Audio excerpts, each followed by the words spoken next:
Hello everyone! Welcome back to this game! When we last left off, we unlocked the next level in the game. Let's get a closer look at that. Treasure Trove Cove. So we're going to be heading to this place next. It's going to be a pretty fun place. Also kind of a big place. It might actually take me more than 18 minutes to get through it this time. So, let's just go ahead and start making our way there. Although there's a couple of things I want to check out along the way. First, let's go ahead and check out in here, because there's a couple things of use here. First things first, if I come over here, another of these mumbo tokens. Definitely want to collect those. They do not respawn. There is a finite amount of them. You've activated a magic cauldron. Find two the same. Yeah, I already read that before. The good news is the game gives you an overabundance of mumbo tokens. I want to say there's like 10, 15 more than you actually need in the game. So that's some good news.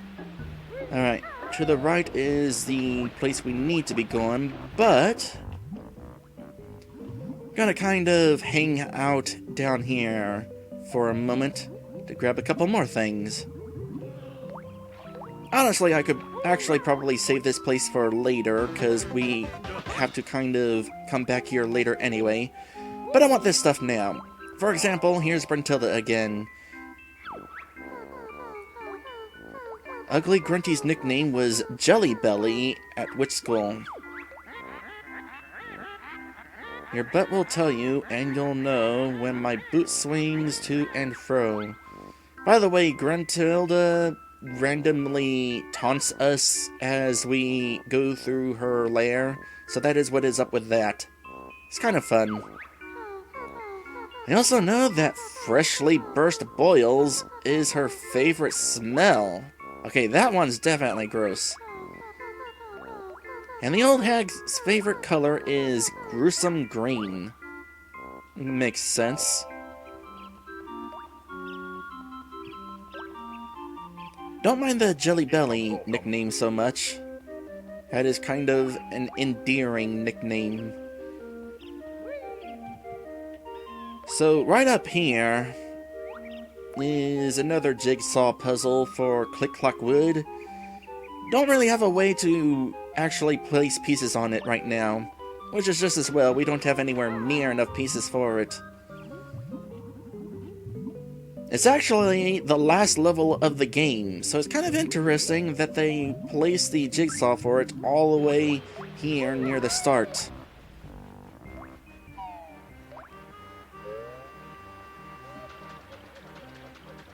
And here we are here. This is Treasure Trove Cove. Let us hop in.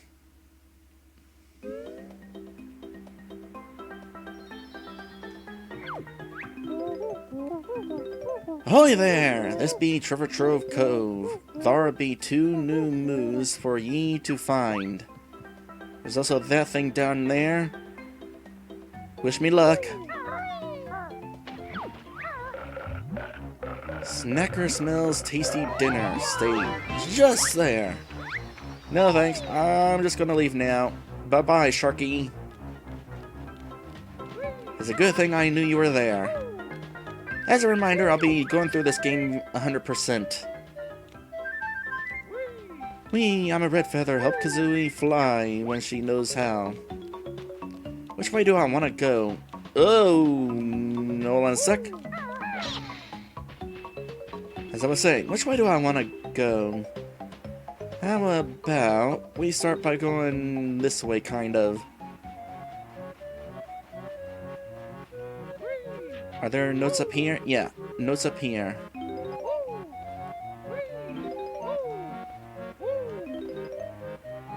So another thing I like about this game, by the way, the music. Not only is the music really good, but they also do this neat thing where the music changes tone depending on where you are in the level. You probably noticed that in Mumbo's Mountain, how the music was different whenever we were hanging around Congo. Conga, whatever his name was. And then we have this instance, where near that ship, it was more of a shanty tune than a beach jingle. I'll hold off on that for the moment. Let's deal with this. Me, Leaky. No good for water. Can bear block hole with pebble? How about an egg?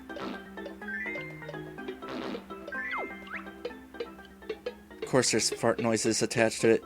Leaky patched up, now empty water for bear. Oh, and there was a mine sitting over there. And now there isn't.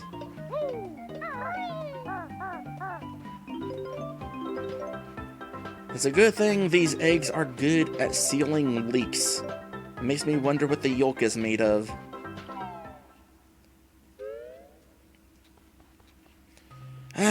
There was something I forgot to do back at the very beginning of the game.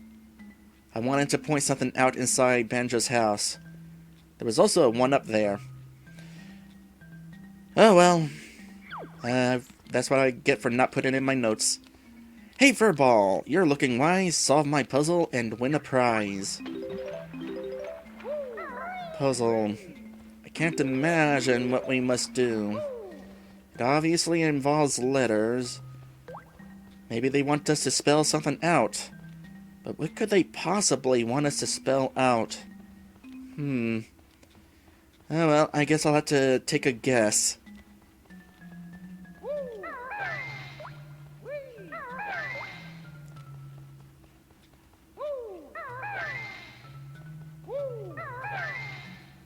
My Rumble Pack is enjoying this.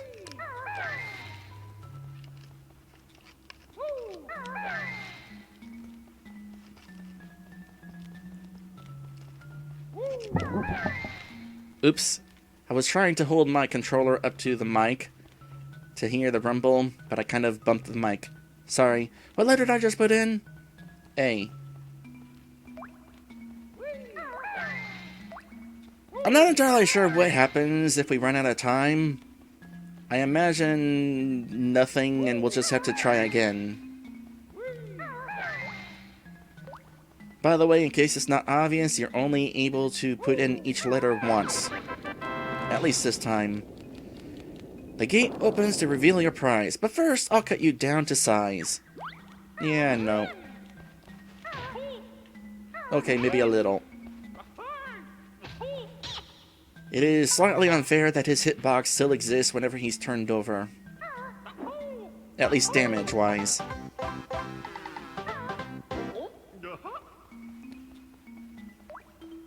Huh. We're collecting jiggies here a little bit slower. That was only the first. Alright, just real quick. Anything up here? I don't think there was. I think it's just feathers. Yep, feathers. So we'll just ignore those for the moment. And I kind of want to find my way back up to the cliff's edge. So let's go ahead and kind of do that. And we'll learn a new thing from bottles.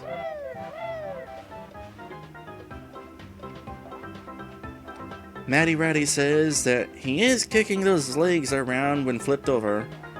Yeah, you got a point there. You'll reach new heights with my shock jump spring. Does Kazooie do it? My legs are tired. Don't worry, the turkey does all the work. Simply stand on a shock jump disc, then press and hold A. And go ahead and heal me. He only does this once, by the way. Whenever he teaches you a new move. After that, don't get hit anymore.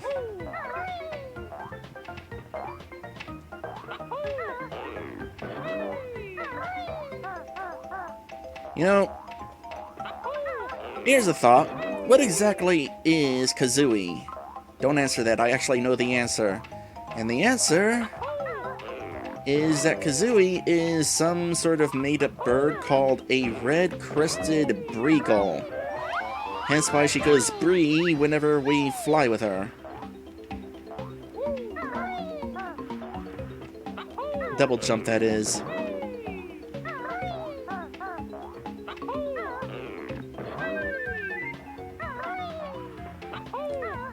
Kind of interesting, that. You know, if I was wanting to put research into this game, I would totally bring up how Kazooie wound up getting invented. How they wound up deciding to have a bird in a backpack. I seem to recall reading about it one time, but I don't quite remember it entirely. Do I want to go up there yet? Not yet. In fact, I'm going to backtrack, because I actually don't want to go that way yet either. I actually kind of want to come over here.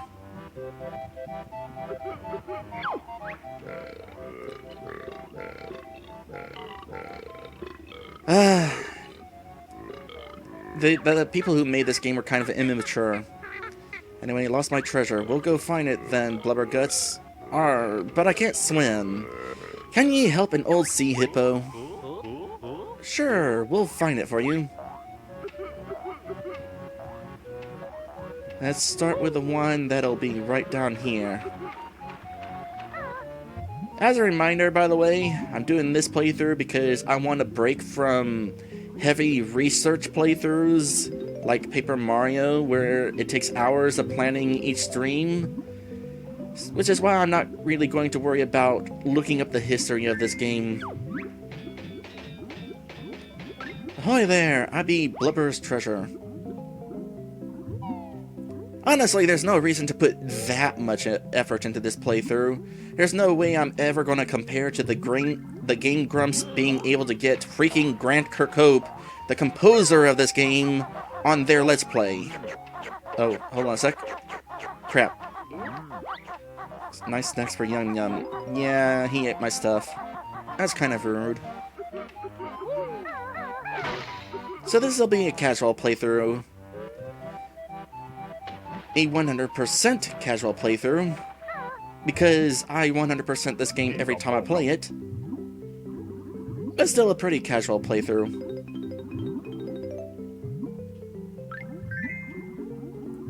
The camera here is slightly annoying, by the way.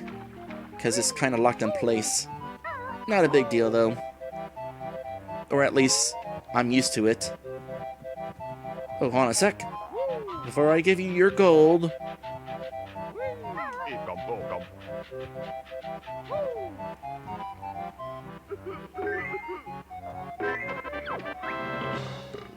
Me treasure! Thank ye, me hearties. Take this reward. I'm off to spend, spend, spend.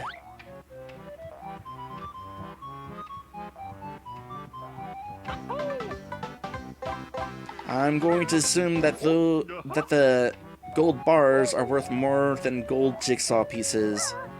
Possibly also golden notes. Nope, hold on a sec. I heard that.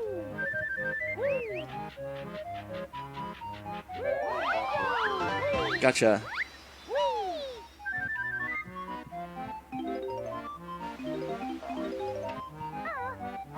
Alright.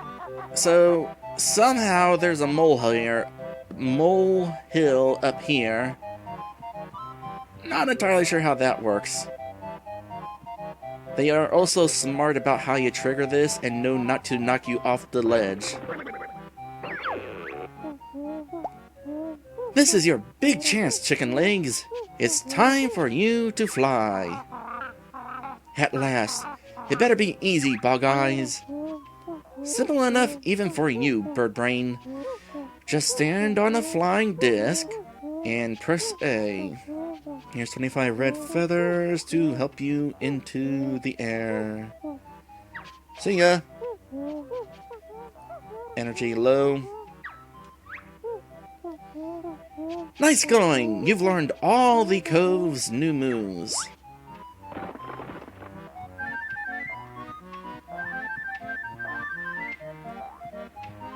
I'll fly in a moment. I actually want to head to a specific point and then fly. Maddie Ratty says, I forget, do you know if Rare pulled anything like that one piece of chocolate you can never collect in Conkers? I'll be honest, I do not know what you are talking about exactly. There's an unattainable piece of chocolate? No, you guys are hard to hit. You guys are obnoxious to hit. If there is a piece like that, I don't know if such a piece exists in this game. I'm pretty sure there isn't, though. Because Boundary Break did an episode on this game. Totally worth watching. And there was nothing mentioned about out-of-the-way collectibles in that game. But there are certainly some collectibles not worth trying to get.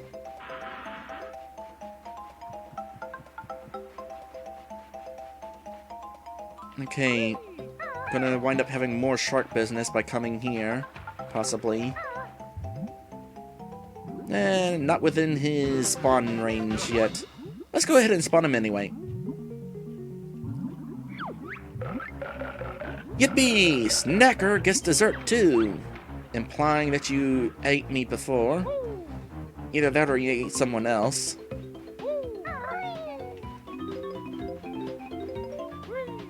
So there's something I want to bring up about a certain quasi-fan game, and I'm going to be doing that after I get what's up here.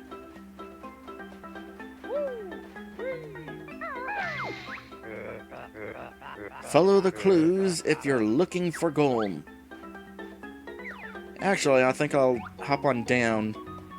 Wrong button.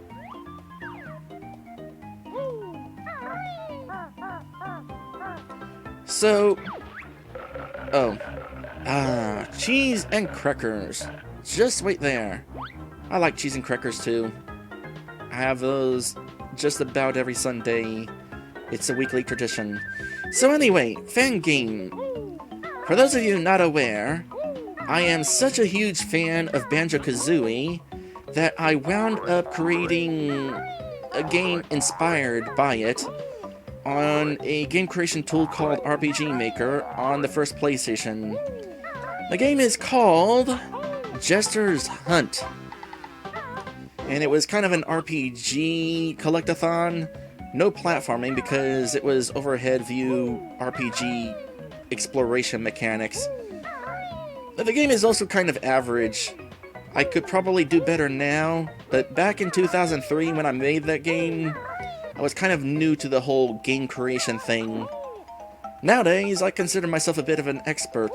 After all, I have Let's Played and streamed over 40 RPG Maker creations across all sorts of platforms. PlayStation, PlayStation 2, PC. Actually, that's about it. I wound up doing a Let's Play of my game Jester's Hunt a couple of times over at YouTube, if anybody was interested. The first time, I did it as my first Let's Play. The Let's Play kind of sucked. And the second time was for my 5-year anniversary. And that wound up turning out pretty good. I did a whole lot of behind-the-scenes stuff about how the game works. So it's definitely worth checking out if you have the time. My game comprises of 6 worlds to explore, and each world had 5 MacGuffins to collect on them, along with 50 of the note wannabes, I guess I'll put it. Basically, instead of notes, my game had tokens, and instead of jiggies, my game had trophies. The basic premise of the game was you are a knight named Mr. Knight, and you needed to recover the stolen trophies for a jester named Jester. I like redundancy, in case you couldn't tell.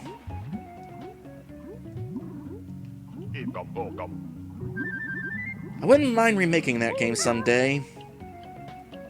It's just so time-consuming, it's probably pretty unlikely that I will.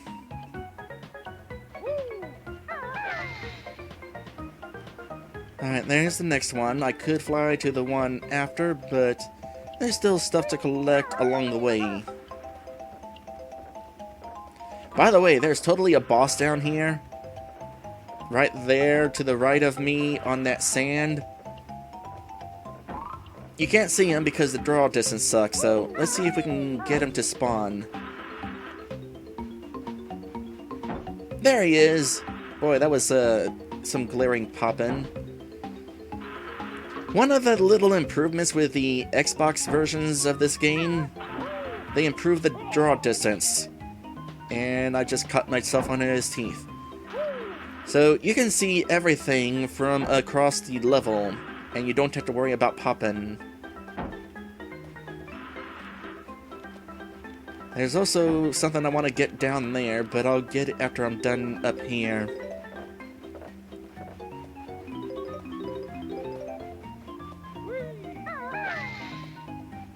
There's the next one. You know what? Let's try out flying. Wait, no, let's not try out flying. There's some more notes this way.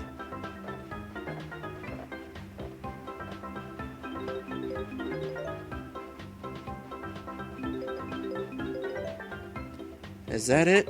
Have I collected all the notes? I believe I have. So this one, I'm definitely going to fly.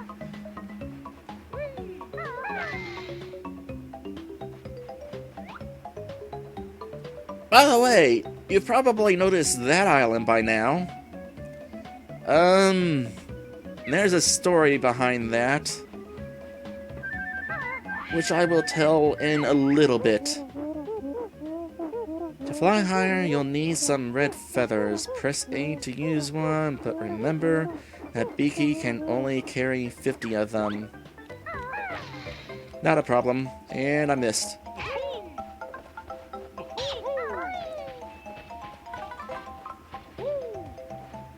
I find it interesting that your face, whenever your face is next to the life counter, changes depending on what your health is. That is a nice touch. Ha! You'll never find me now. Oh no! How am I ever going to find him if I don't know where he is? I'll have to scour the entire level.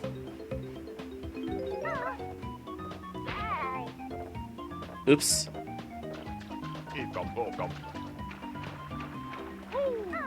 Okay, let me get rid of this thing first.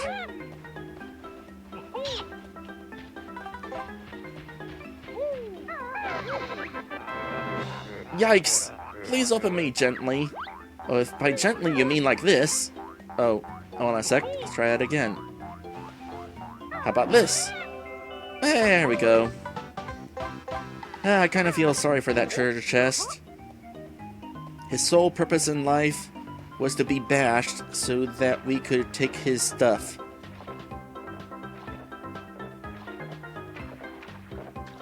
I'm gonna have to go out there eventually anyway. But first, give me some health.